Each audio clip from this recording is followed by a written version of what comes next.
কোথায় যেন শুনেছিলাম হরিণ এক লাফে 23 হাত অতিক্রম করতে পারে, আর বাঘ 22 হাত। তাহলে অঙ্কের হিসেবে বাঘ কখনোই হরিণকে ধরতে পারার কথা না, কিন্তু বাস্তবে ঘটছে এর উল্টোটা। বেশিরভাগ সময়ই বাঘ দৌড়ে হরিণকে ধরে, শিকার করে এবং তার খাবার হিসেবে ব্যবহার করে ফেলে। কেন এমনটা ঘটছে বলুন তো? কারণ হরিণ লাফিয়ে দৌড়াতে দৌড়াতে বারবার পেছন দিকে তাকায়, এটি দেখার জন্য যে বাঘ তার থেকে কত দূরে আছে। আর এটাই হয় তার সর্বনাশের মূল কারণ।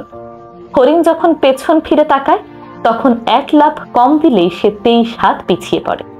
আমাদের জীবনটাও অনেকটা তেমনই। আমরা যখনই সামনে এগিয়ে যেতে যেতে পেছন দিকে তাকাই, তখনই আমাদের সফলতা পাওয়াটা কঠিন হয়ে পড়ে।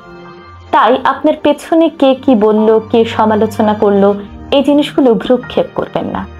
পেছনে যে ভুলগুলো করে এসেছেন সেগুলো চিন্তা করে করে এখনকার সময় নষ্ট করবেন না, বরং আপনার অতীতের ভুল থেকে শিক্ষা গ্রহণ করুন।